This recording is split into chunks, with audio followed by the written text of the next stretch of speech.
right. It's just recycling the water. Okay, time is now 3:07, and we'll call the meeting of the Monona Parks and Recreation Board to order.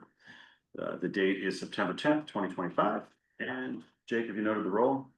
I have, yes. All right, Jake's noted the roll. Moving on to approval of minutes. We have no minutes in the packet. Are there any appearances or anything not on the agenda?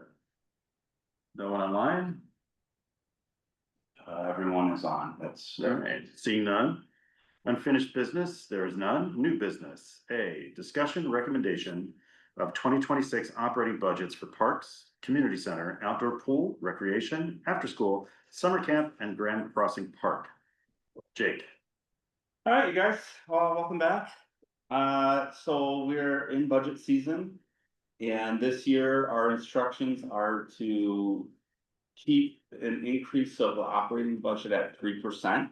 And for our departments, because we bring in revenue, it's 3% of the levy. So, and with doing that, there are like increase, the wages are also at 3%.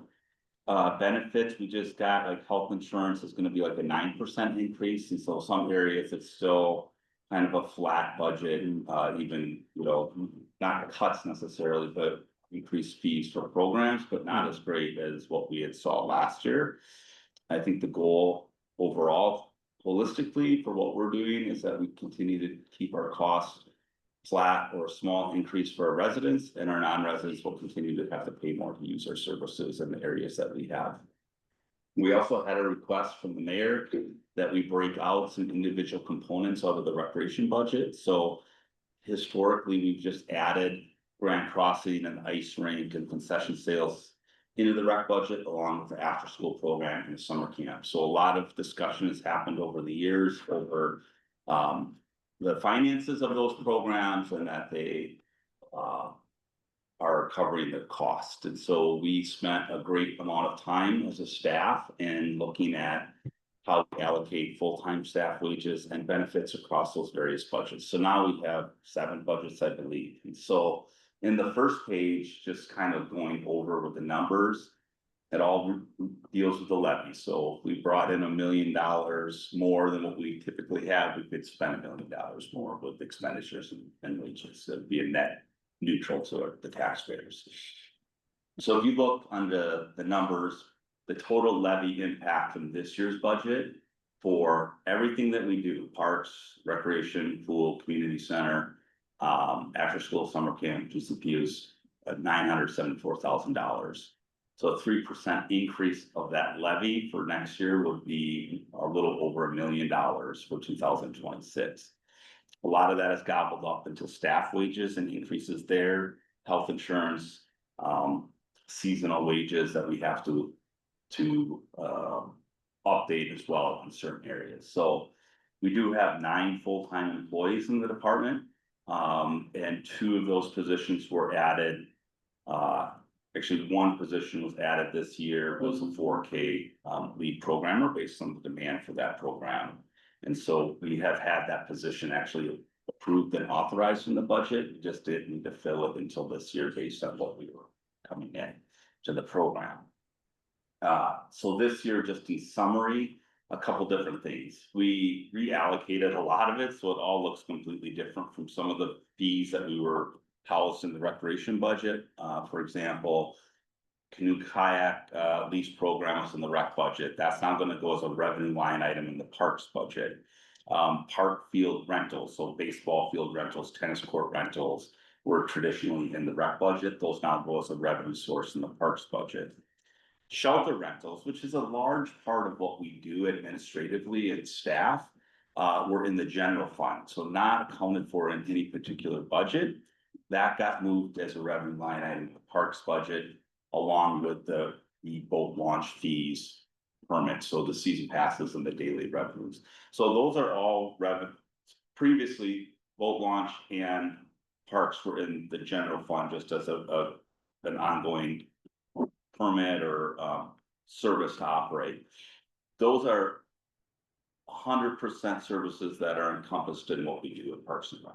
So I wanted to allocate those and to show that we are bringing revenue into parks, and there's a symbiotic relationship between parks and expenses, revenue and expenditures in the parks budget. So there's a little asterisk in that, it's just accounting, so the levy for the parks actually went down from 509 to 497. But that's bringing in now revenue that wasn't there before, and it's subtracting out. Like, we'll have to add like 50,000 basically, that was the general fund revenue now to parks, so it's a little confusing. But that levy goes down. The rec budget is, in summary, increases where you see after school and summer camp, those are negative, which means that they're bringing in more money than expenses that are allotted to them. Grand Crossing Park has historically broken even, or budgeted for about a $10,000 loss. Now, when we allocate full-time wages and benefits into that, it's a $46,000 subsidy. Again, though, I will iterate, that is mainly for Jessica and Missy's time that's spent organizing.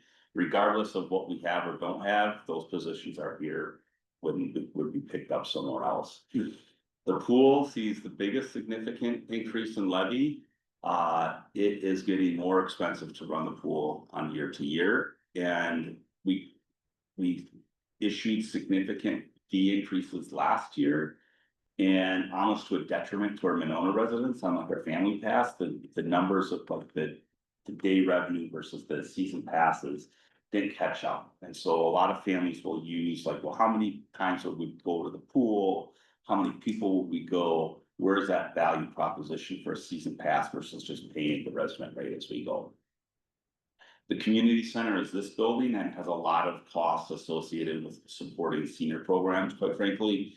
75% of the use of this building is by senior programs. It houses our office and very few rec programs that we do in this room, but it's always kind of been the mainstay of where all the expenditures for building maintenance, repair, and some of our full-time staff salaries as well. So that's where we add up, and when we get to the levy, we're right at that 3% at a little over $1 million. When we're adding, kind of subtracting out the general fund revenue. And so we're gonna go through kind of each individual budget, talk about highlights.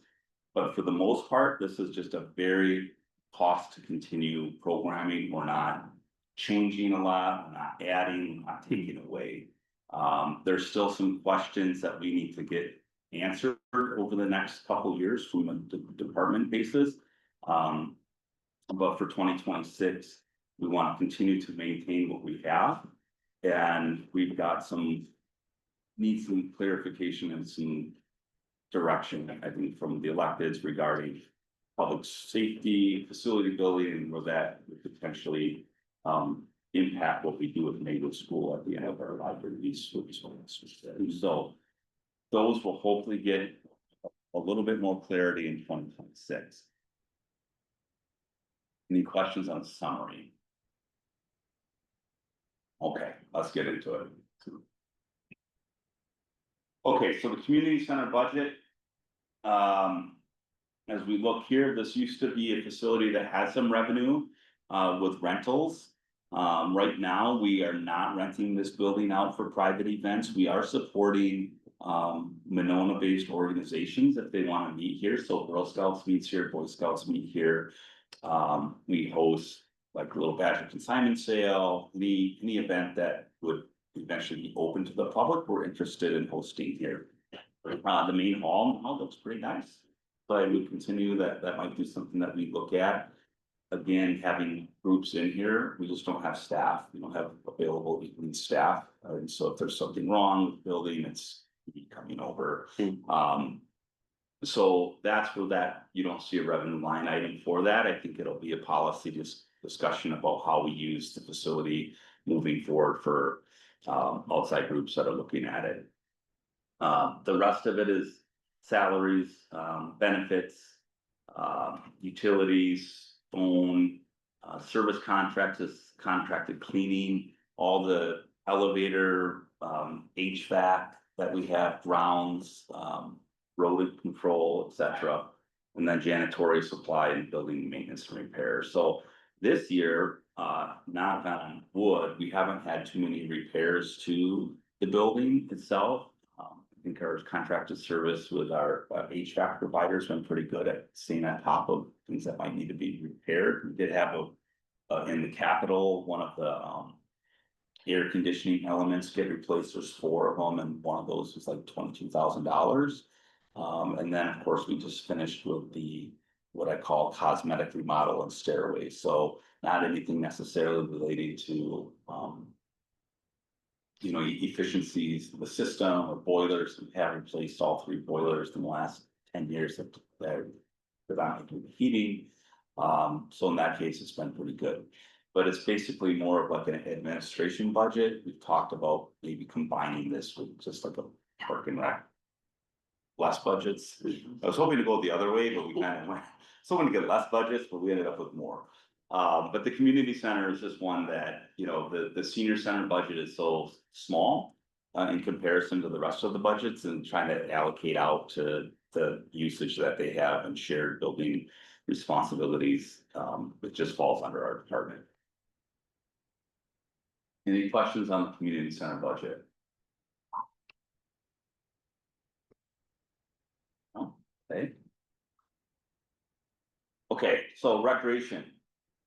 So this was kind of our catch-all budget, and you'll see some of the items that have historically been in there, in the 2025 budget are not there in the 2026 budget. So that includes after-school fees, summer camp fees, park field rental, canoe kayak rental.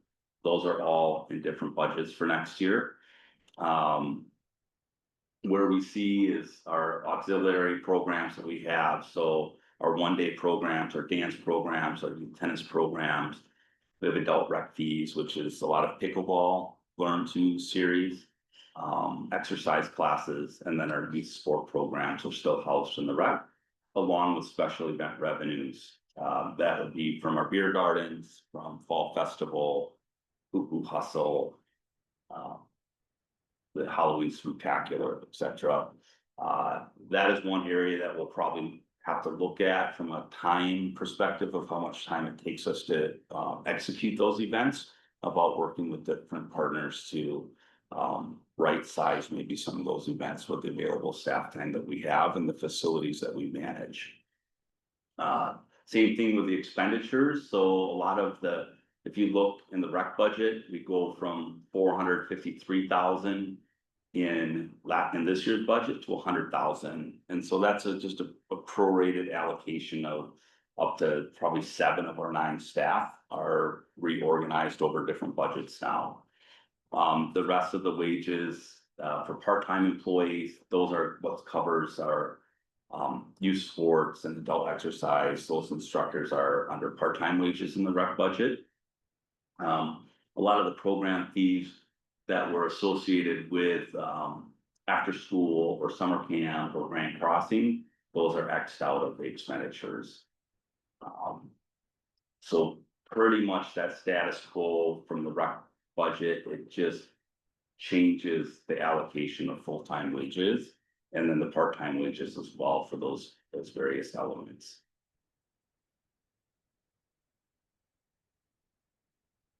Park field maintenance would be another one. So park field, that would be the rental. And then the maintenance would come out for how we maintain ball diamonds, painting athletic fields, turf fields, adding field amendments to ball diamonds, etc. So those go into a different budget.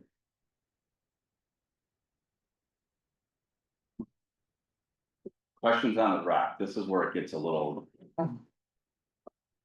goofy, because the levy stays the same, actually increases, but a lot of the expenditures and revenue are going to different places.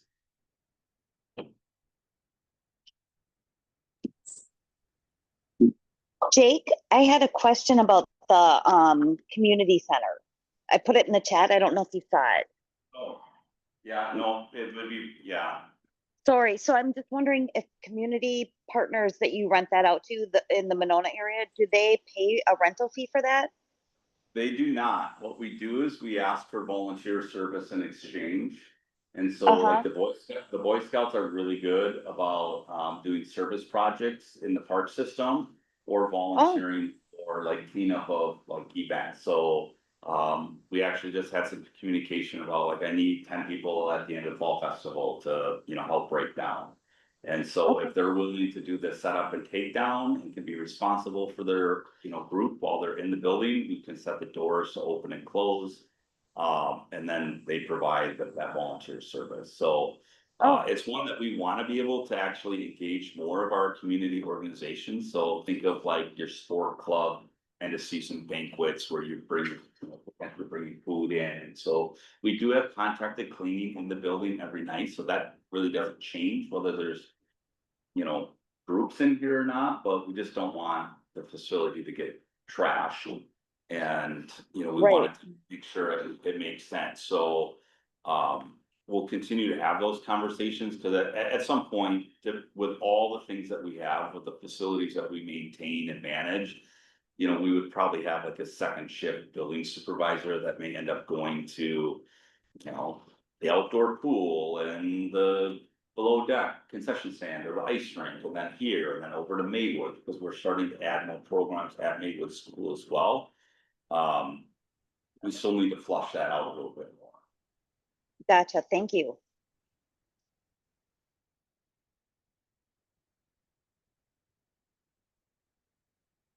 Okay, after school. So this is a new budget, and this was what was requested, to have it kind of detailed out a little bit more with revenues and expenditures. We have increased participation significantly over the last 3 to 5 years, and especially in the last 2 years for after school. We've also instituted the 4K wrap program, and that's got an 8 AM and PM, so depending on what school 4K you have, you could come to us in the morning, get bussed over to Winnequa, and then maybe come back after school, or the ones that have morning 4K at the school would get bussed over to our facility at Maywood and stay the rest of the day. And so there's 2 different programs. There's the 4K wrap, which goes till 3 o'clock or 2:50, from 7:30 to 2:50, and that's different sets of kids. And there's a period where we also have all the kids, because the morning 4K gets done, and then there's like a lunch period for the instructor. So we have all of our 4K kiddos for like 30 minutes or 40 minutes, and then some of them get on the bus and go over to 1:00. That's increasing in popularity for this year. I think we have 4 sections of 4K at the school, so that we're at like 50% of those kids, I think, are coming or going in our program. So we show that as a different revenue line item, and then the after school program, which is from 2:50 to 5:30, that goes up to 4th grade. The no school fun days are separate from the rest of the program, and that you can sign up for. So we have about 115 kids in program this year. We average between 40 and 60 of those kids. So one of the things we want to look at is maybe discounted days. It's just a little bit more challenging. If we were to say every kid from after school wants to do a no school day, we may not have staffing, because a lot of our staff are college students or non-traditional and are available from like kind of 2 to 6 period, but getting in there for a full day is a little more challenging. So that's where the revenue comes in for. There's one of them is a non-refundable. So the non-refundable fee that you see in the second line item is just registration fee that holds your spot. And then there's the fees for the program. And we kind of know, like, so when we put together a budget, we already have 4 months of guaranteed numbers for next year. So they've already signed up. We've got January, February, March, April, May, 5 months basically of pay at the fee that they're at this year. And then we would, if there is a fee increase, that would be instituted in September for the next school year.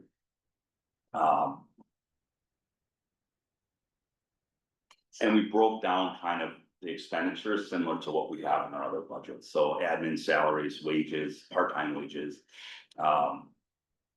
overtime we keep in there, and overtime is for three of our full-time staff are hourly employees. And so when we go throughout a full school year, if there are days that they have to work longer, they're eligible to be paid overtime. We have to tread kind of lightly with that, but at certain points it is what it is. Or if we want them to work at our special events, weekend events, night events, they would be eligible to get overtime for that. The rest of it is benefits on that. The rent for Maywood is $5,000 a month, so we split that between the months that we're in for after school versus the months we're in for summer camp. Snack program supplies, operating supplies, janitorial supplies, even though our lease does include janitory from the school district, we're still having extra supplies that we allocate to the program itself. The one thing that we have in all of our accounts, or in this one especially, is that we put in is for a fee. That we have is like use of credit card, and so we switched over, I think. I have to get it from Jessica A, like 70% of our families now use ACH, which is just a direct bank transfer. So it's a much better deal for both our families that don't get charged the credit card processing fee, and then the fees that we get charged from our credit card vendors. So that's really been probably one of the biggest challenges, is the fees. The credit card fees are have continued to skyrocket, and legally, I think we can do 3.5%, but really we're getting charged closer to 8 to 10 on a monthly average. So we have switched processors or in the process. It's insane. That doesn't make any sense. I know. Because I'll show you my bill and Yes. like try to like figure out, like there's an insane amount of additional fees per month that we're being charged. So we are switching to a different credit card processor fee that's associated with our software program that they claim to be less.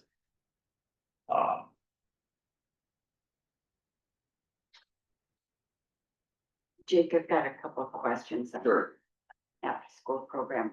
One, just to help kind of understand all of how the programs are working. So after school, the 4K through 4th grade is in bringing in 458,000 plus compared to the 4K wrap, the morning, which is at 58,000. Right. So what I'm curious about is how many kids are coming to each of those programs, and what do families pay? What are the fees? So we are a market rate provider for after school. I should know this off the top of my head because I am a participant as well. It's just Rachel, you know. We don't do after school. Oh, you don't do after school? Just some camp. The summer camp, yeah. But it's gotta be around. It's 400, it's 410, I think, a month. For after school. For after school? Yeah. You guys can see this, right? Okay, all right. Okay, so we have 102 kids in kindergarten through 4th right now, 17 kids in the 4K after school version of it. And so that is 119 total. And the pricing is $4,100 for 10 months. So yes, it's $410 a month. Okay. So now what? And that's comparable to our competitors in the market. Some are saying $150 a week for after school care. It's like, oh, that sounds pretty good. And it's like, wait, that's $600 a month. You know, like, I said, we should actually be saying that. 'Cause the first look I saw at someone else's program, it's like $150 a week. I said, no, it doesn't seem so bad. And I was like, well, wait, that's way more than what our program is. And that includes SNAP. The 4K wrap program has got 16 in one group and 10 in the other. So it's pretty well balanced. That's $4,500. So that's almost the same fee per month for the wrap version of it. It's a little bit longer. But then they also pay the after school. There's a doubling up if you're a 4K that wants the wrap fee versus the wrap plus after school, so some just use the wrap and then come with their kids at 2:30. Yeah. Or they use the morning wrap at our facility, then they go to their school day and then they get picked up, so not every of the kids do wrap plus after school care. Thank you. Did you That say, helps. does the after school still have a wait list in this? No, no more wait list. We advertised it and then the first day we did it, we got wait list because we had air nurse officers, so that was real funny. We were like, the whole thing, no more wait list, so that everyone registered, and so this year we went with like a soft launch. Really, like, we just said it's open, and Just then had capacity. one of our main competitors that had maybe an advertisement on the bus going through town, as I noticed. Started like summer camp after school opens January 2nd, so we started February 15th because one of our main competitors was March 1st. So I was like, we'll be out ahead. Most parents are like, we want to take what's guaranteed because we gotta find care. And then this competitor did, so like, it was like January, like, we were ready to go for those. I'm like, all right, get it up. We're okay. You can register for summer camp, because it was like, why? It was really more about summer camp. Yeah. That once the budget's been passed, we want to get the revenue in the budget year so it matches, but there's really no reason to not have it, like. Summer camp may end up having some sort of a limit at some point. I mean, weeks were 140, 150 kids, which the school is designed for 200 kids, give or take, but that's a lot of kids through the system. Right. When we're talking about moving from park to park, the pool, and how big the group sizes are.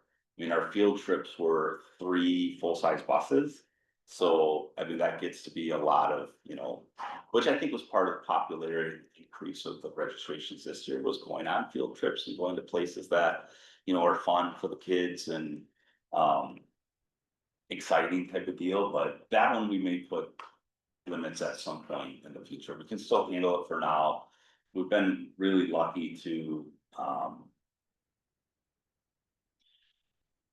have a really good summer staff, and so the kids that have been now participants in kind of the first version of our summer camp program are getting to the age where they can become counselors, and we have a good training program. So when you're 14, 15, you come in as counselor in training, or you're working with the kids, and you're not necessarily a lead in a program, but then you graduate up to our college, our high school and college. I would say at least the time that we've run it, this last summer was probably our like best overall from the top to bottom staff that we've had. And yeah, I was only asking about the wait list because you brought up how you could potentially charge a little more, and I'm gonna. yeah, There is a wait list then. yeah, I mean, it's About raising.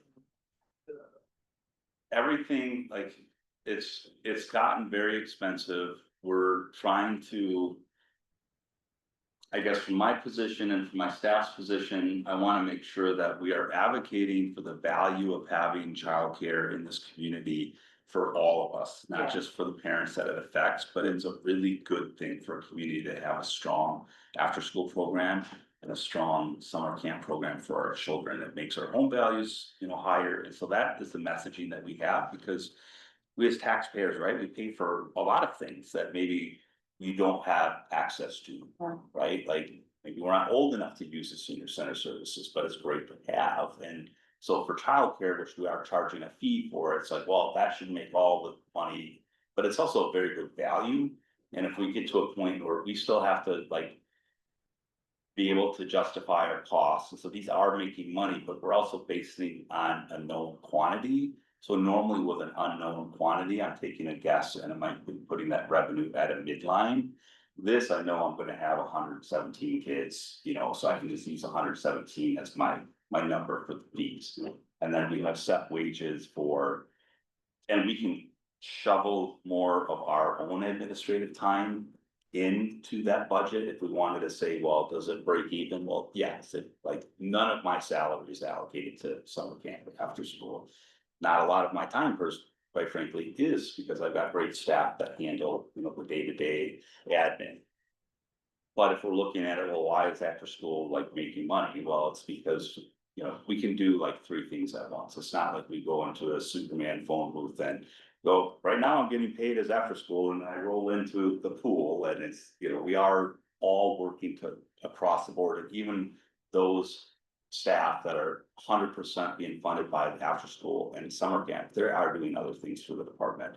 They're coming up with program ideas, they're marketing, they're on our social, so it's a little bit of an educated guess at how we allocate all the salary and benefits over across a number of budgets. But we wanted to be as transparent as we could and where the expenditures are.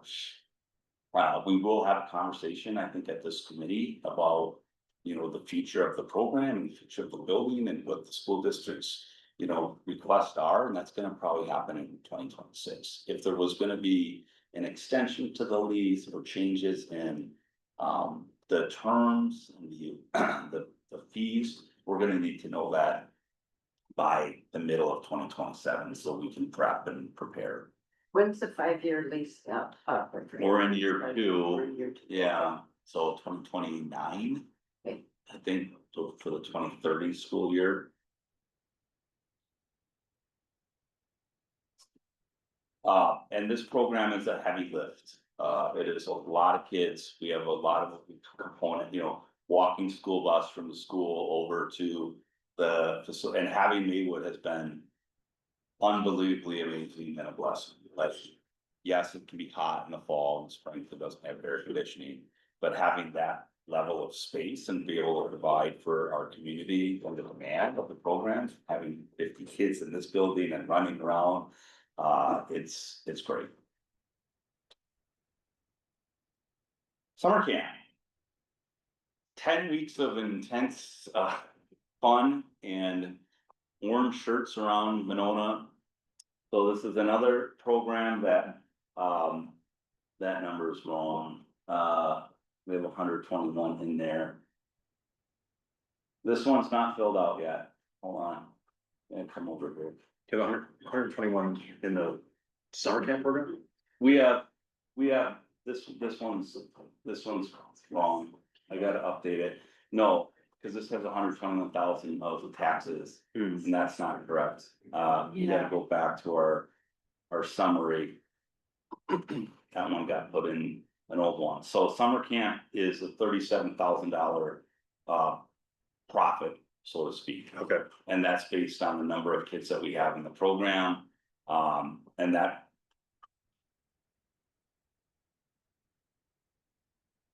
This one's. I think there's a number missing in here. Oh, this one's bad. Let's see the narrative here.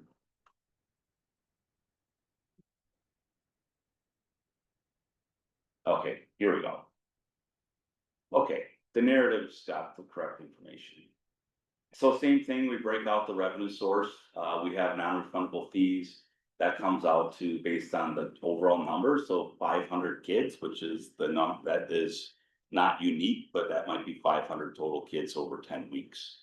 That are paying at 25, and then 75 kids at the 115, which is for the full 10 weeks. So that's 75 is what we average for signing up for the full 10 weeks, and then we have an additional 500 kids that are signing up for weekly programs. So you might have 10 weeks, an extra 50 per week, so we're averaging 125 is where that gets to. We did have an extra fee. You can do swim lessons with the program, so you can do twice a week swim lessons with summer camp for an additional fee. So we bring the kids over, they get their swim lessons during the day. That's been awesome.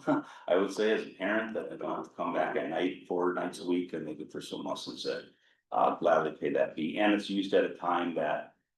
It's trying to get in here, I'm sorry, I was trying to get in this thing. That's at a time period where traditionally we had swim lessons, but have low demand because we don't have any stay-at-home parents anymore. And so that kind of 10:30 time period is not as attractive for swim lessons, so that works out really good. So $590,000 for summer camp fees, that's the number that it comes up to, so $400 a week. And $415 if they're individual, so it's pretty split based on the kids that sign up for the full 10 weeks versus the kids that were getting individual weeks. Some is based on going to summer school and maybe not needing care for the first couple weeks. Or leaving early for family vacations, etc. We do add on, if you're using a credit card, so the credit card surcharge is in a revenue line item for that additional amount that you have to pay if you want to pay with a credit card. So the total for the summer camp program is 619, 620,000. Into the full-time salaries, those are all just initials of the people in our department, of our full-time staff. And that looks at what we're averaging number of hours per day, where we come up with, I'm sorry, the 125 is a percentage of the full-time salaries that are allocated to the summer camp program. And so these are all the different people that would be in it. So it's a percentage, might be 20%, and that's based on the number of hours that the program lasts. Then the wages for the part-time, so almost $200,000 in staff.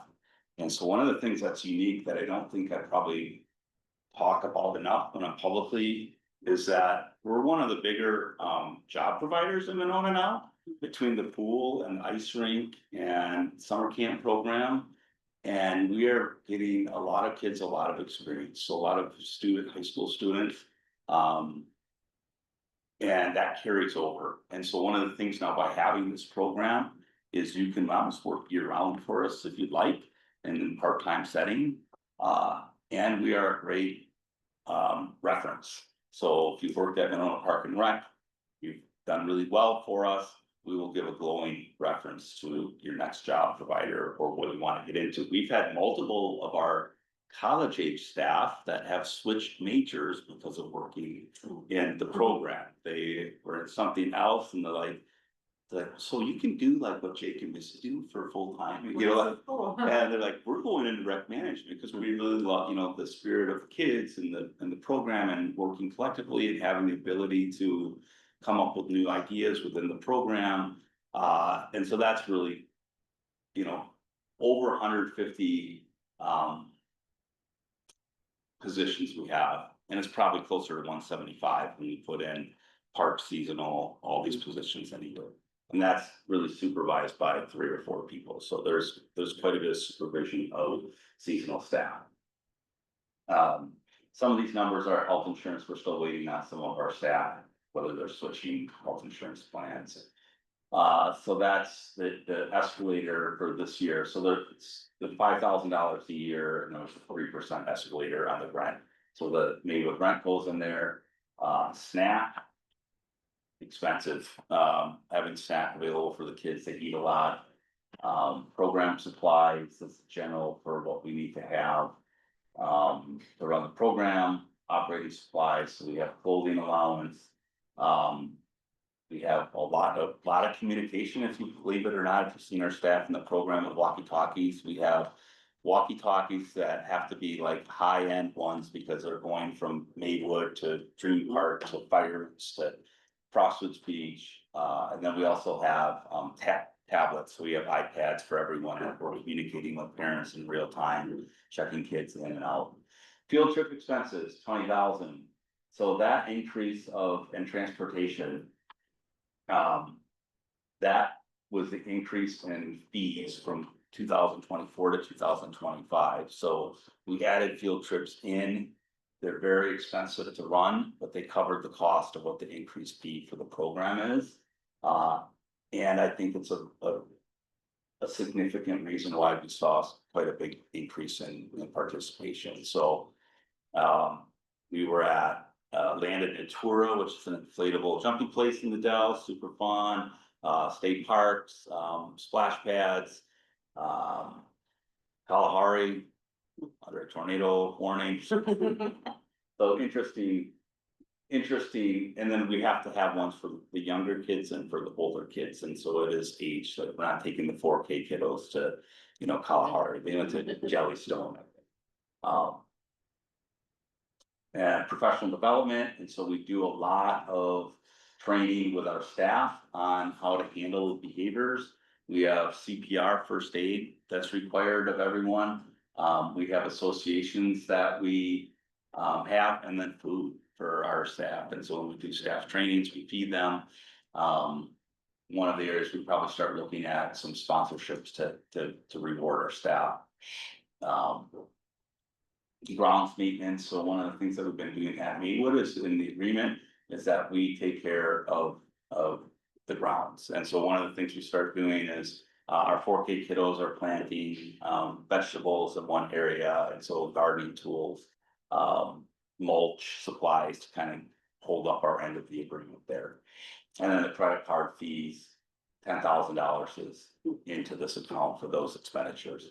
I hope that number goes down, but that's off a pretty big, expenditure line item. I just wanted to say the upgrades to the field trip this year was phenomenal. Last year we were in Parks and Rec summer camp, and this year as well. And oh my goodness, wow. So I was really surprised to hear you say that the fees were kind of covered because they were pretty fancy field trips. So that's really kind of exciting. Yeah, I mean, it's an expensive, 20,000 for 7, and we're adding 2 more. I think, we're looking at the ones that, as a parent, Ginger, I'm sure you can appreciate that. I'm like, if I can send my kid to, even like Noah's Ark and I don't have to go, and it's with Yes. staff that I know and trust, that's a win-win. Oh, yes.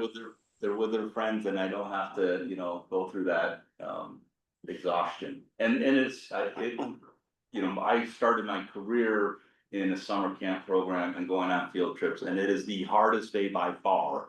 It's going on a field trip with 100+ kids, because we are like vigilant, obviously, of making sure we keep track of all those kids. And Do you tie them all together, like with those leashes? we have to know, no, we don't really. Everything was amazing. I'm telling you, there were no issues at all. I mean, it was just job well done. I can't even thank you all enough. Well, thank you, Ginger. That is awesome to hear. I'll echo that too. I was astonished that you guys pulled it off and picked the places you did, but the kids had a great time and Yeah. were safe. And it actually was one where, when we pick weeks to fill in gaps and to participate in the programs, like we're at Silent Baptist. Yeah, oh, good to know, yeah.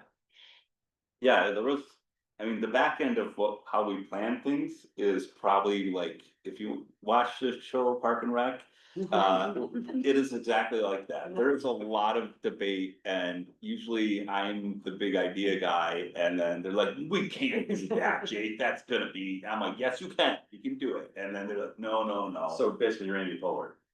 No, Missy is Amy Poehler. I'm more Ron Swanson, but I'm like, no, or they say that, I'm like, no, we're not doing that, or, but I do think having a fun place for the kids to go is great. It's good to get out of Monona, so we're in Monona, and the kids are in the circle that they can walk to all the time, and we have a lot of repeat kids from after school to summer camp, and so we have to keep it, so along with going to the pool. I mean, having the pool available for our kids is just huge. Do you guys keep track or have any data on? I'm sure you have attendance, but like when kids either don't show up or have to pull out, but have already paid the fee and Yeah. are locked into it, and does that affect if you have to cut staff? Right. Or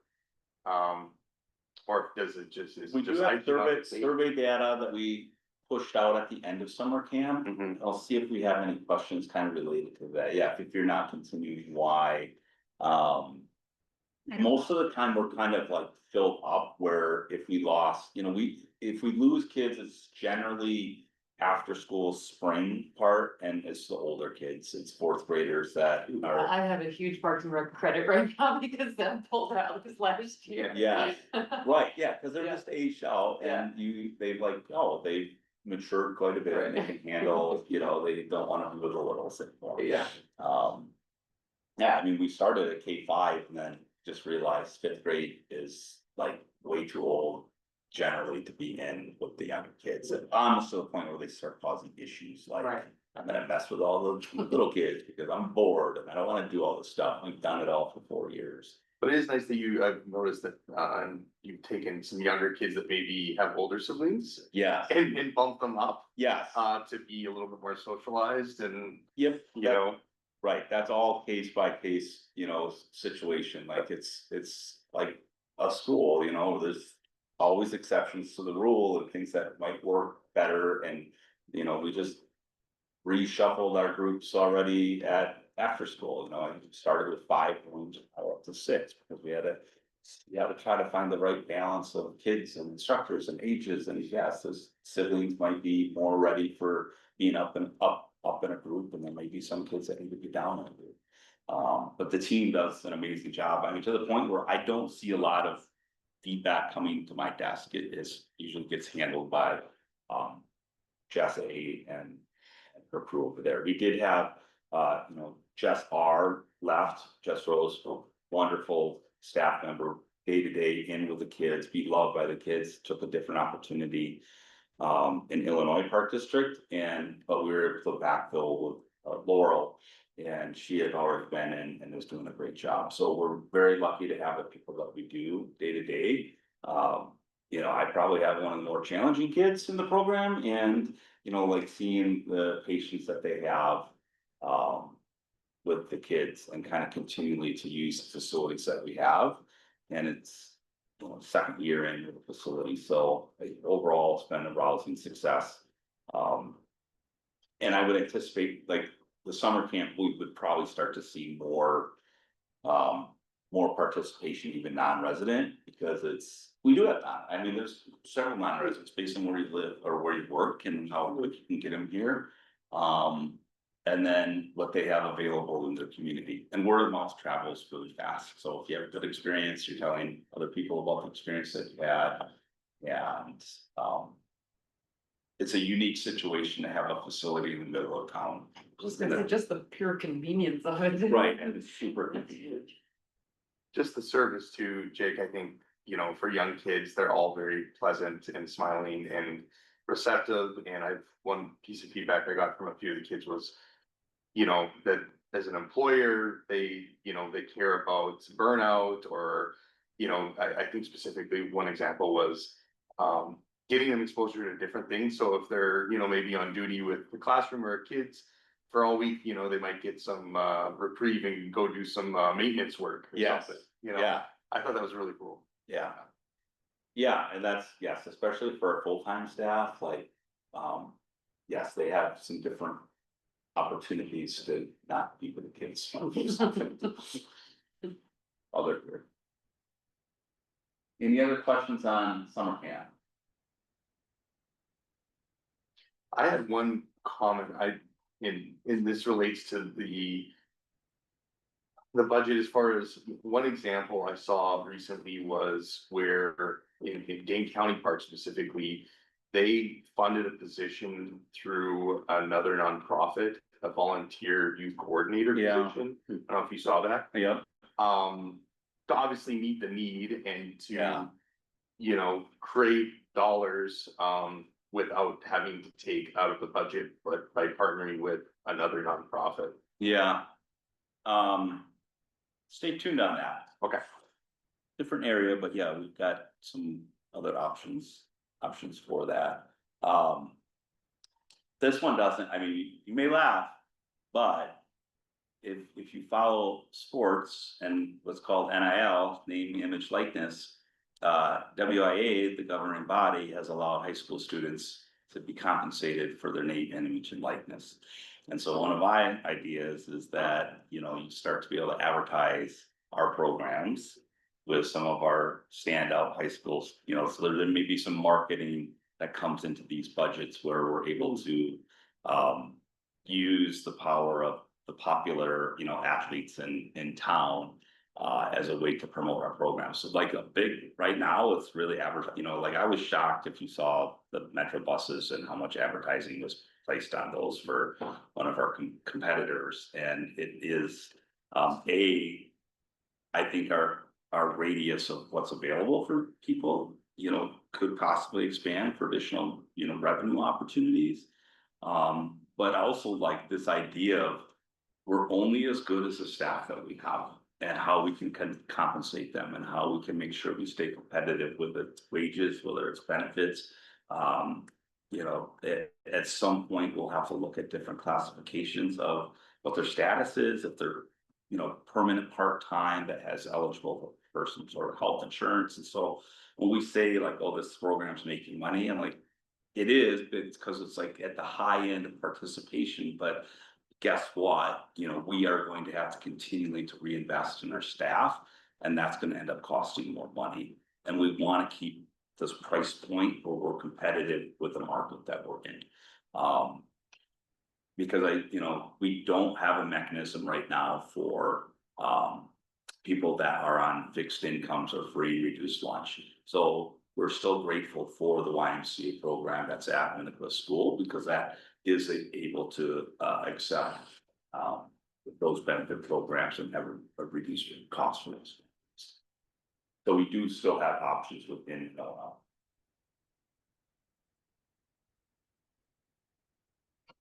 All right, Grand Crossing. So Grand Crossing Park. I struggle with what a more appropriate name of this budget should be. Whether it's just the park, whether it's the ice rink and below deck, because we really have two components to this budget. One is the ice skating rink, Lake Ridge Bank River Rink, that operates from November through the end of February. And the cost, the revenues and expenses associated with that. The other is the below deck concession stand, which has expenditures and revenues in the winter time to support the Lake Ridge Bank River Rink, but also we're open during the summer months, Memorial Day, Labor Day, and support different programs that happen in the park. So this is lumped into one budget. And what we'll have here is,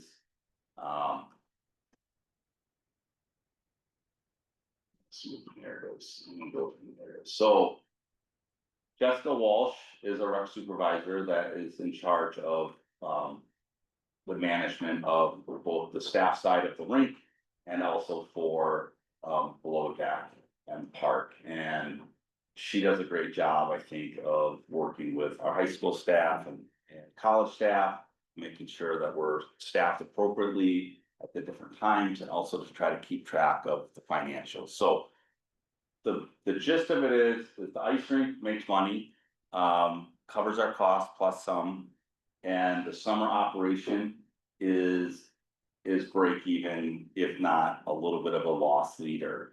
And so we've got some long-term goals that we can increase attendance at the park, and that is through coordination of having more either events or more organizations using the park, and hence hopefully buying more ice cream. But even at $6 a scoop, if you do the math, that's a lot of scoops per day to try to, meet the staff costs that you have, utility cost of the building. So the narrative is a good one to go through, but when we look at kind of our participation, it continues to increase with people that are coming to the rink. One of the things that I think that we've done is that we've been really flexible about when we have different groups come in. So we've supported a wide range of school groups that come in during the day, organizational groups, homeschool organizations that come in, to the point where I've had to add additional seating areas in the ice rink season. We've also partnered with the library on some of our programs, including Scoops and Stories, which was really popular. And so this is kind of this breakdown of numbers. And right here, so I'm gonna go through the narrative. I think it's just a little bit easier to read. $56,000. I'm gonna come right down to here. When you look at administrative salaries, 49,000. You've got some FICA in there, retirement and health insurance. So even if you just use admin salaries and health insurance of our 2 full-time staff, who would be working in the department no matter what, if we have ice rink or not, I'll make that very clear. That covers what the tax levy is associated with the rink. Everything else is based on revenue and expense, so it does cover the cost to operate the rink and the concession stand. But our largest revenue source is from state admissions and state rentals. This includes what we have for dailies, rentals. And probably we're at like 90% of people that enter our facility are also renting skates. So it's a really high number. which causes a lot of wear and tear in the skates, we constantly are resharpening them. But it's a very good part of the program that we have. The concessions, and I wanna get that broken out for you guys to have a little bit better idea, but that's revenue from food and ice cream and drinks sold at the concession stand throughout the year. So that's 70,000. It's probably, I think, pretty close to 50-50. So like 35 or 40 of it is during the rink season. And then the other is from the extended, summer season. But much higher volumes during the rink season. And it is a little more challenging sometimes because it covers 2 budget cycles. So we're catching up on the first part of the year, November, December, on our actuals, and then it goes into January, into a new budget year. So a lot of our programs are covering 2 budgets. And our biggest, like, our rush is that opening until like the new year. So we have a ton of use between Thanksgiving and New Year's. That's where a lot of our heavy demand for skate season is. Well, even though it's gonna be 80 degrees next week, they're calling for a long, cold winter, so. Yeah, we have, so that impacts when we can actually open is the temps. And really when leaves fall, because the process is, getting the rink is about 8 to 10 days. And ideally, we have all the leaves off the trees because as they start falling, they get in with the tubes and it's a real pain of when we start making ice. And we need like lows in the, like, we need it to be in the 40s. Ideally, we turn the chiller on, we start spreading, and that was either, if it doesn't get colder until later in the night, then we're working overnight, we wanna be open this year on November 15th, because Thanksgiving falls a little bit later. Yeah. And if we can get that extra weekend, that's just extra, revenue versus once we turn that chiller on, the expenditures are coming, so. But it might be the 22nd, so somewhere in there, depending on weather, we'll go from there. But we break out the revenue between admission, skate rentals, concessions for year-round skate lessons. So that's a Learn To program. Season passes. And semi-private rentals. And then,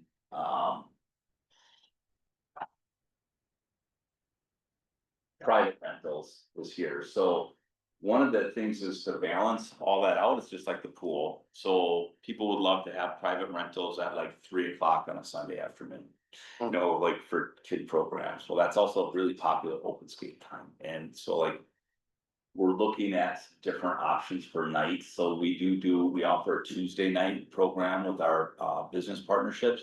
You can pay to have this free community night sponsored by X business at the rink and have exposure. It's a really good, actually, if you want to get in with people, because it's like, thanks for the free skating.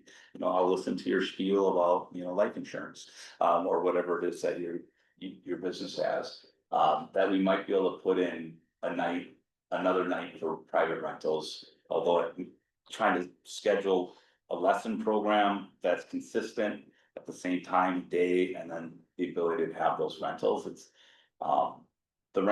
private rentals are very popular, for the rink. We'll probably look at the pricing on that. We just don't have it's us and Edgewater. Edgewater, it didn't open until after the first of the year, last year, along with some other state ones. And then the off-season programming that we're doing at the rink is like summer and fall bag fleet. If we have drop-in exercise programs, that's where that revenue goes into. I got a random question, Jake. So do you say you have a skate sharpener on site? We do. Interesting. So- And I don't know how sophisticated the operation is, but I pay. I share for 3 sets of skates probably twice a month. $10 a skate. Yeah, Maybe just it's a convenience factor. so we are looking at, we have one, it's probably not as good as what you're gonna get sharpened at like True Hockey, which is probably where to go. Or Yeah. Somewhere. Yeah, there's not many spots. there's not, Suitors, Pure Hockey. right. West Side. Pure, yeah. Yeah. But the point is to have like, so this year we're recruiting to have staff that's there to do like maintenance and skate sharpening and like the Zamboni driving. So typically, our high school students that are working in the concession stand are probably a little timid about using the skate sharpener. It's not that complicated, but they don't wanna mess up your $500 pair of skates, so we wanna make sure we have someone that's like able to do it, and then it's acceptable to like bring in your own skates to do it. So probably slow roll that out this year, get the right person to do it. It's the cost is like the unit we have has these grinding wheels. And they're a little, I'm gonna have to like fine tune that, cause they're like expensive, like the unit itself was like. Not that expensive to buy in comparison, but then you gotta buy these grinding wheels, which add up over time, so I don't know if $10, like, I don't know if $10 is worth it. Is what I'm saying, like, I have to like look at who we have, the time and whether or not. How much we can actually bring in, if it's like $1,000 a season, if all of a sudden, not, if it's okay, we can drop them off. We just don't have space either is a big challenge, but I'd love to be able to like drop them off and we'll have them ready by Friday, but literally just don't have. Skate sharpening for most people is like, where can I get it in the easiest path of resistance? So Yeah. I just think of all between the lagoon and all the people Yeah. skating on the ponds and lakes. If you knew you could get them done there, Yeah, I'd be surprised. that's true. Are you using it to sharpen the rental skates too? Yeah, so we should, so like we try to get through our rental, like the rental skates get beat up because we have multiple areas for them to walk on concrete. Or put them up on the, and so it's, and we don't have like a great inventory tracking of the skate, it's. Barcodes on a skate and scan in and out, so we know how many uses they have. The matting is probably the biggest challenge of it moving. Like we've invested a lot of money into basically cow mats, but they tend to get loosey goosey when we're driving equipment and the contraption and all that. So I would love it to like have it not get, the skates get banged up so much, but they are, The rubber cover's gotten a lot better year over year. I Yeah. think you figured that out. It's like right. less places to wander off onto the concrete. Right, and just getting up, because as the season moves up, the frost raises the rink up, so it's almost like an upward climb up the ramp to get onto the ice, which isn't always an easy feat either, so. We've learned, like, if we were to do it all over, I would have recommended that we embed the tubing in concrete, and we would have just had it all there the whole year, and then you would have like roller skating in the summer, but we really wanted to have that green space for not only the residents, but also like summer use, but the reality of like doing the ice part of it, very challenging, and then also now we have all these foils and tubes that we gotta store back up here. But yeah, as far as the skates go, we could probably just rotate through almost daily or weekly on the rental skates. And that would be a goal of how we can kind of better like train our staff on what is a good sharp edge versus dull. Also, one more like random question, and I'm not trying to be your curmudgeon, but, and I think, for the most part, people are really good. But it always feels to me like anyone can kind of walk out, throw their skates on and hop on the ice.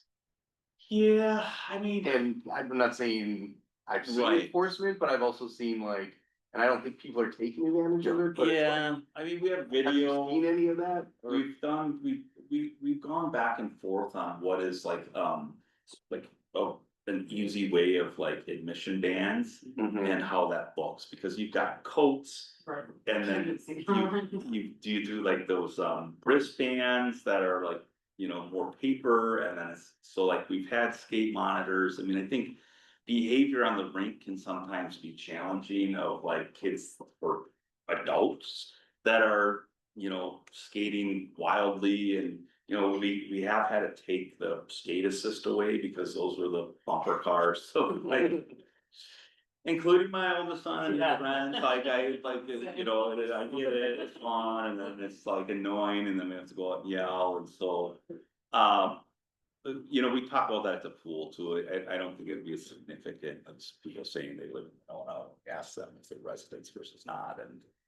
Not a significant concern necessarily, other than if it's more after hours is what I'm most concerned about. Yeah, have you experienced anybody? Oh, yeah. No Yeah, but I vandalism? mean, not vandalism. There's been some, you know, like the video footage can be sometimes entertaining with people that may try to jump over and. You know, Like slide skate through? fall. Yeah, you know, late night after going, one of the establishments. Yeah. But no, it's been fine. I mean, we have to have, you know, signage and lock up type of deal. It's been minimal. So the expenditures kind of went through the revenue. Wages, again, part-time wages for reach staff. And then it gets into overtime, and that's for full-time staff, so park staff.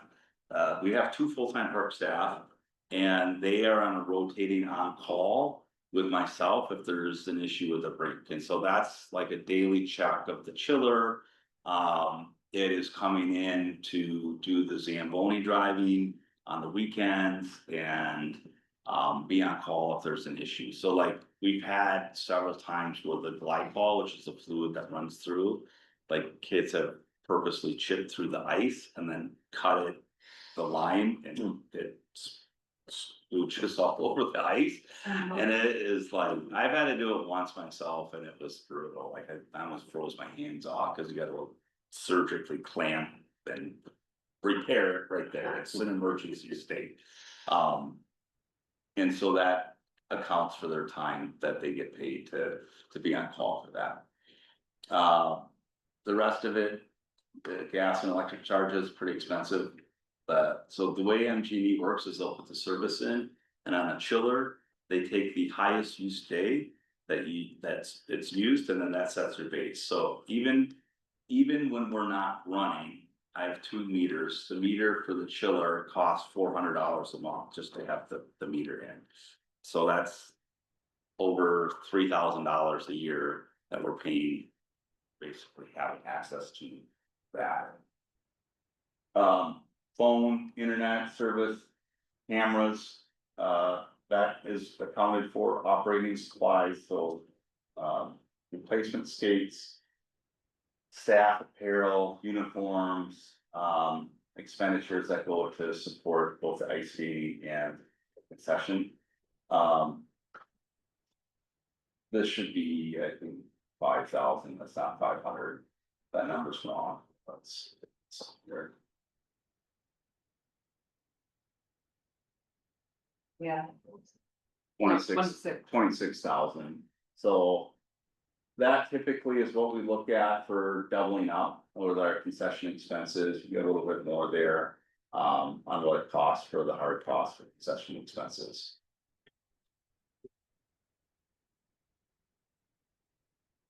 The chemicals for glycol, that's if we have to, that's like a buffer one that we put in. If we have to buy additional glycol for a year, last year we had a pretty good year where we didn't have to refill it. And then equipment maintenance repair, so a little bit more intensive with a rink. That we put in, we don't always have to spend that per year, but we put that in there to make sure we have enough coverage. Grant Crossing, questions? All right, we're almost there, you guys, we're almost there, hang in there. We're at the pool. Okay, last one, pool, increase in levy here, so patch sales. And I will send you the year-end estimates, we're still working, this is actually pretty early for an operating budget, we typically have a couple more weeks before we would present this. And we're still kind of gathering what all of our expenditures for this current season were. Slight decrease in season pass sales. The biggest change, the rest of the revenue were basically flat, other than dailies, in which we're gonna raise the non-resident fee up. Again, we're gonna keep resident fees the same for dailies, but increase non-resident. Is really the wages for part-time wages. We have to make a change in what we're offering for first year lifeguard wages. We end up hiring more, almost 45 lifeguards but the availability of high school staff is not great. I would say and conducive, you know, the school year has climbed into the middle of June almost. And what that means is all those sport camps and all the family vacations all get compressed into between the middle of June and the end of July. And August, as we know, basically is back to school month and, you know, fall sports, if you're a high school athlete, start the first week of August. So we need to be able to start to recruit differently and pay accordingly for maybe non-traditional lifeguards, so adults, and maybe that means that we have a more set schedule for people that, you know, aren't used to, that don't wanna work the night pool parties. Usually our young staff doesn't wanna work early mornings. And our non-traditional staff don't wanna work late nights. And so we might be able to do that there, but that changes significantly of what we can offer or what we need to offer to stay competitive or to be able to stay open. The rest of the expenditures just on regular operating don't change all that much. Chemical cost is going up. I'm nervous about, you know, we already started seeing this year on a chemical provider putting tariff escalators in there, and I think that's gonna continue. And kind of the uncertainty of where the products come from outside of the US and how that impacts what we do. Missy, of course, is probably one of the, if not the top aquatics director in the state in that top and her experience and able to train staff. And put together a comprehensive program of use of the pool at various times. That includes a number of visits that we've had in this year. We did change our hours and I think overall it was pretty well received. And so especially for some of our key programs, including our Aqua Zumba, which puts in over 100. And we just had to, they need the whole pool. Like, our instructor is amazing, Ari, and she brings the crowd. And so we were able to give dedicated time for lap swimming, dedicated time for Aqua Zumba, increased our open swim. We're still trying to figure out what the ratio of where our swim and dive program comes, that's guaranteed revenue.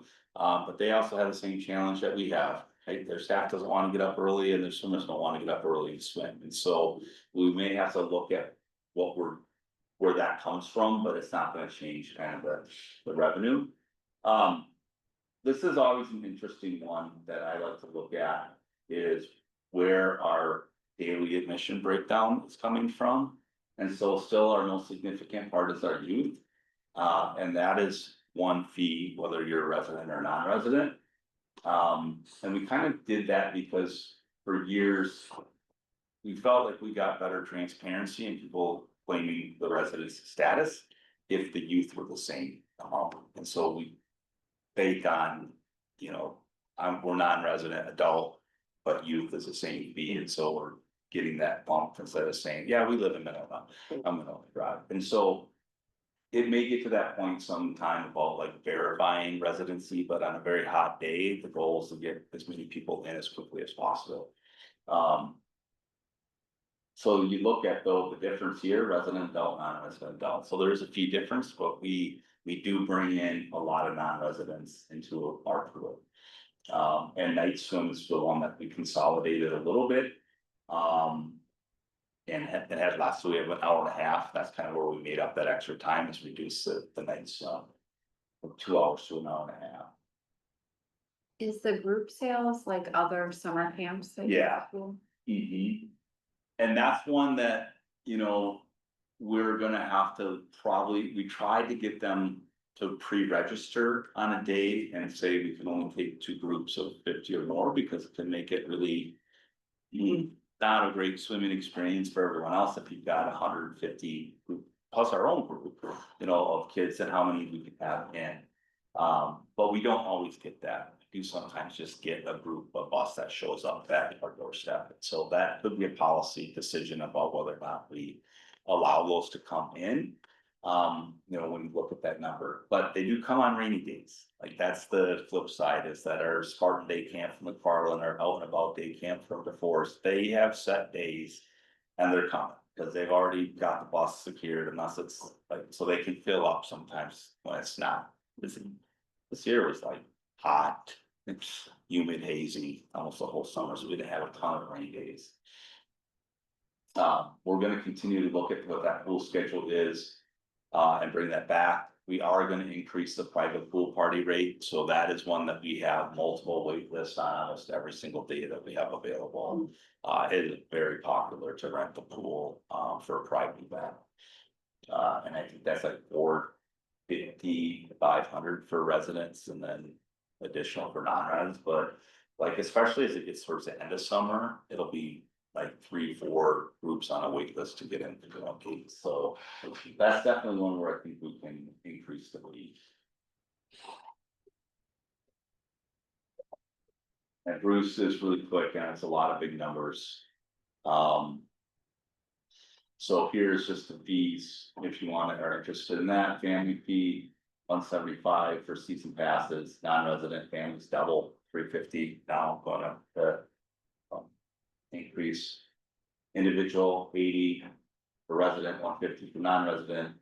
Senior, non-resident senior, we try to keep it somewhat close, they're the ones that get, generally are just coming for this, but a lot of it is pretty. Small amount of time that they're coming for. Still really great rates for. Yeah, full I mean, the access. fee increases, going from 8 to 10 and it's significant, it's a bigger increase than the dailies.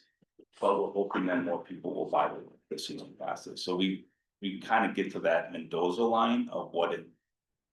Where you would go, like. Hey, start doing the math, can I go 10 times? It's like I can 20, go- yeah, it's like 20 visits as a family. Yeah. I feel like is that like total visits, we go 20 times, cause it's like, well, mom may not always go, dad may not always go, the kids, when they get to a certain age, and if they start going by themselves, it makes a huge difference. You compare that to like a private pool or club. it's Yeah. Nowhere near it, so. So. This I don't have. This is contingent upon raising the wages for the lifeguards, and so. That's where we see the still, the full-time salary wages, we get other personnel services, if we have. Public Works help us with start up and shut down. Here's the tier that we're going for lifeguards. This is the. First year wage, second year wage, third year wage, 4+, and then the number of positions and the. Average number of hours and what that comes out to. So we were at $12.50, you guys, for wages, and what we were able to flip it is that if we had lifeguards with second year, they got like a $2 bump, third year, they got like a $3 bump, so we were getting. Backloaded with staff that was making good money, but our first year, lifeguards. And Sun Prairie increased their fee, Middleton increased their rate, Goodman increased their rate. And so those are the public schools that we're competing against. And we're also looking at how we can start to recruit to non-traditional. And we have it, quite frankly, that 17 is where our after-school summer camp staff is making for high school students. So now we're almost competing against herself and park. So like I'll pay between 17 and 20 for park staff. Summer camp was paying between 17 and 19, depending on qualifications and experience, and then pool we're at $12.50. Like, well, I can make more money working at summer camp, and it's guaranteed hours. Sometimes the pool is like, well, it's a rain day, so you don't get your hours for that day. And so we really have to not only compete with our external competitors, but now internal competitors, which is our own departments. We're trying to get somewhat, and what is the value, right? It's like, well, the pool needs more staff. Or not necessarily now with like the summer camp, and we're still like looking at lives, and so to me it's very similar. And so we should be paying similar, it's just the challenges of managing a facility that's 100 days, basically, so the pool is 100 days, the rink is 100 days. Summer camp is not quite 100 days. And do your lifeguards have to be certified externally before applying? No, if they apply and we will certify them, so that's, Missy is like got every certification there, she can train the staff that can train that can certify a lifeguard, so. One thing we'd like to do is to potentially like use the indoor pool for training and then maybe cut out a week. We're struggling with when we train staff and it's like Memorial Day weekend. And that is because of the school let out day is getting very challenging to when we can train our staff for all of our programs with all of the things that happen at the school year. And then whether they're non-traditional, so we have to, like, if you can pass the written test and you can pass the performance test of being a lifeguard, we'll train you and we'll hire you. Sometimes we'd almost rather prefer it that way, so then we can like see what their ability level is as we go through and whether or not we put them in, you know, how much we can put them on schedule too. So then it's like, well, you're a newer guard, or you gotta work on some things during our in-service training weekly and to like prove that you can get into more hours of rotation. So I'm very much, you know, meritocracy, and at least what I allow our staff to set up their schedule. You show up on time, you have a great attitude, you're willing to learn, you're gonna get more hours. And just because you're a third year guard or fourth year guard, it is like, we want to have our best staff out there and the best, you know, attitude that we have. Pool managers, so aquatic attendants are your tickets. I could call in from the car, but I gotta. Yeah, no, don't worry, we're gonna be done. 2 minutes. And then, so we have a swim lesson coordinator, obviously, so that's already, for in. And then we also have programs where we get, where you re-sign with us and referral bonus. And if you teach a certain amount of like lesson bonus, so like that's all things like we've had to resort to for, you know, like as a parent, I want the same swim lesson instructor for all 8 classes. You build, if they're good, you build rapport, but that's not always, you know, but we want you to do that. And then working through the end of season is also like a bonus structure. Like there's a lot of times where I've said, been close to saying, we're done, we're closing a week early because we just can't do it with the staff. But Missy always finds a way to finish off the season, even if she's up on stand sometimes. But we do have these bonuses that are worked into the budget. Everything else benefits, professional development includes funding for certifications, training, ongoing training. $30,000 for utilities, at the pool. Water, we spent a lot of money on water, filling in 300,000, we use about 1.5 to 2 million gallons of water. Water rates are going up again in 2026, so that's accounted for there. Supplies, concession expenses. I got a call on vacation, or an email from the utility, Monona Utility, saying that my water may be running because I'm using 7 extra gallons a day or whatever. And I was kind of thinking to myself, I was like, well, I wonder if Monona Park can get the pool gets that call, you know? I do actually, I get them when there's continuous running, and sometimes it's a hose bib that was left on. That's true. We, you know, we do have a leak, which we talked about at the Capitol.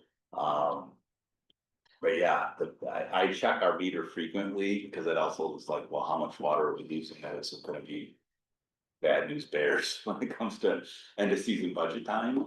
But yeah, we do get the calls too, they keep track of it.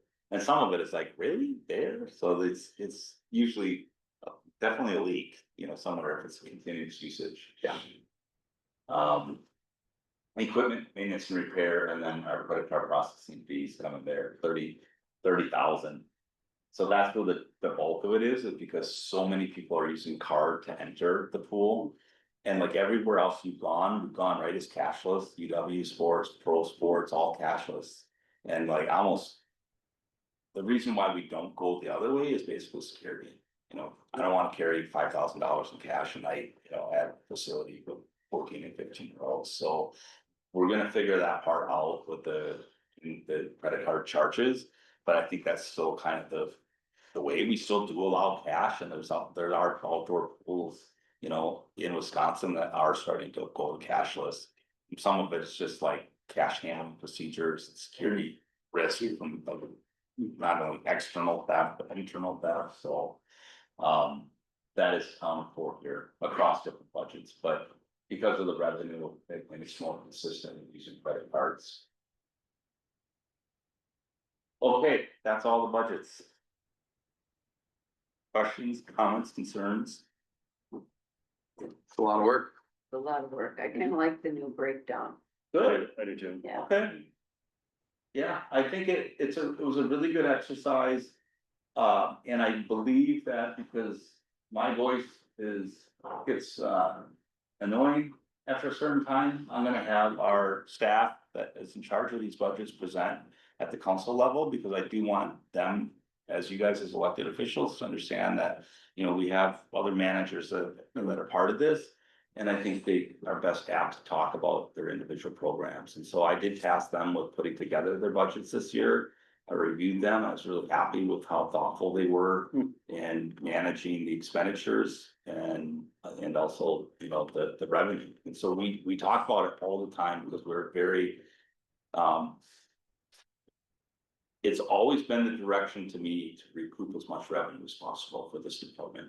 And sometimes at a deterrent, my opinion, to like overall quality of, you know, we are higher than most park and rec departments for all of our programs. We just are.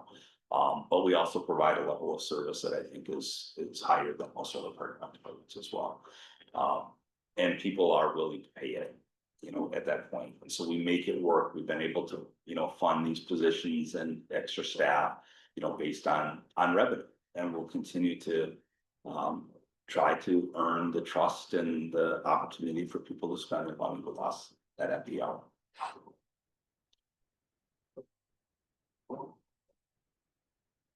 So I would entertain a motion or request that motion for recommending The budget. budget in its entirety. Yeah, Okay.